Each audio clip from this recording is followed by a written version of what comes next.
Did you know one of California's most dangerous gangs took its name from a 1960s comedy TV show? Sounds unbelievable, but that's exactly how the story of F Troop begins. Born from irony, raised in violence, and baptized in blood. This is the real story behind one of Orange County's oldest and most feared Hispanic street gangs. A group that started as a bunch of kids hanging around a community center and evolved into a ruthless force tied to the Mexican Mafia, prison politics, and the kind of violence that changes neighborhoods forever. This is F Troop.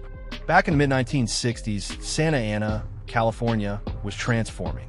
It was a city caught between the American dream and the immigrant reality. Latino families were trying to carve out a life. Their kids just trying to survive. That's when a few teenagers began hanging out at a local spot called the Friendly Center.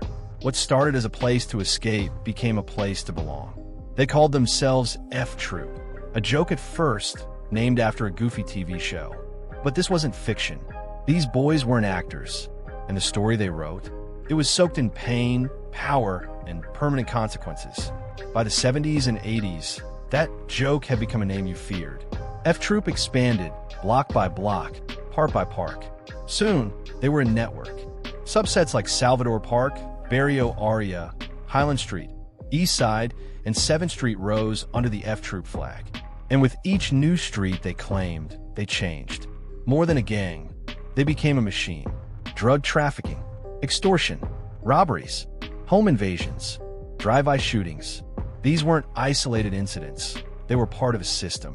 One fueled by fear, maintained by violence, and run by loyalty that didn't end on the streets. It followed you into prison.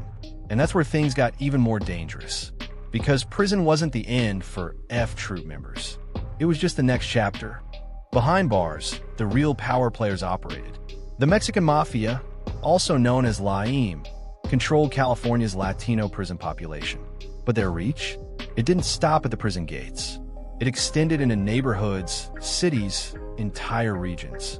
And F Troop, they were drafted into the Mafia's war. That's when the name Peter OA entered the story. To law enforcement, he was a ghost. To F Troop and LAIM, he was a general. Quiet, calculated, deadly. OA began as just another F Troop foot soldier. But he rose fast, not because he was loud, but because he understood how to control. From prison, Peter OA ruled the streets of Santa Ana. In January 1992, he made his most strategic move. A peace summit, right in El Salvador Park. No more random drive-bys, he said. They were sloppy, dangerous, and bad for business. From now on, violence would be selective, organized, and profitable. That day, the game changed. OA declared, every gang selling drugs on the streets would pay taxes to the Mexican Mafia. F Troop became his enforcers. Obey, or would disappear. Suddenly, the gang wasn't just surviving. It was thriving. Under OA's command, they ran a shadow government of crime. Drugs flowed, money piled up, and anyone who challenged it ended up in a morgue or disappeared behind bars. He even did it all from inside a prison cell. But power breeds enemies. And Peter OA had one in particular, Armando Moreno. Moreno was younger, fiercer, and he wanted more. He wasn't content living under OA's rules. He believed the empire needed fresh blood, new leadership, and he was willing to tear it all down to get it.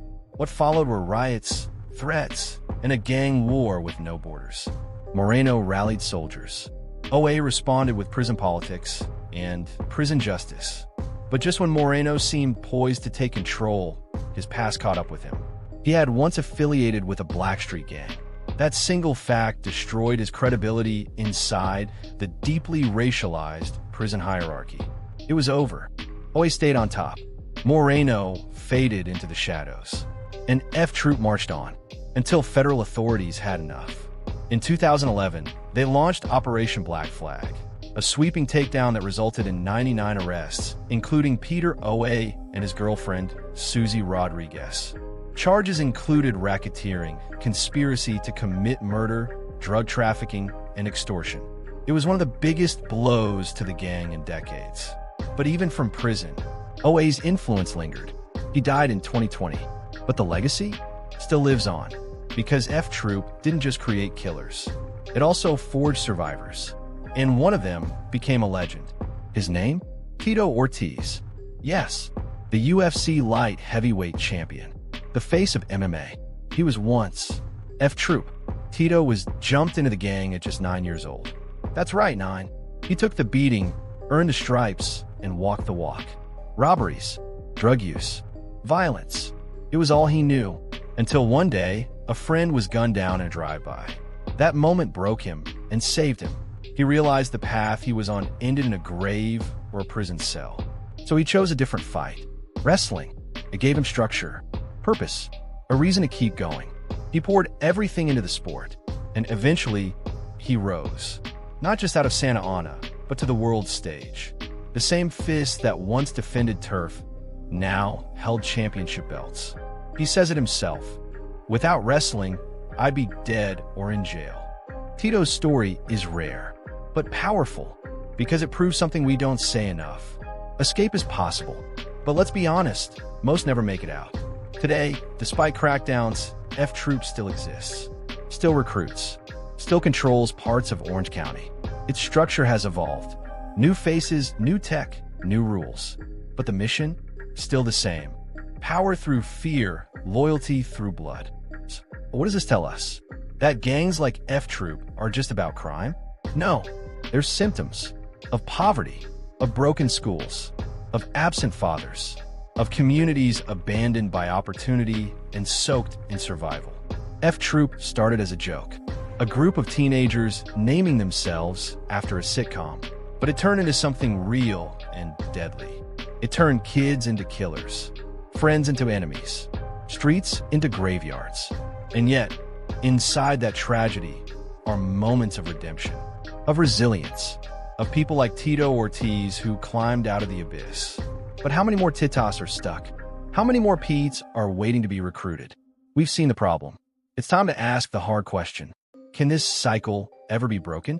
Can outreach, sports, mentorship, and opportunity stop the next generation from walking into the same war? Let us know what you think in the comments. Have you seen gang life up close? What worked? What didn't?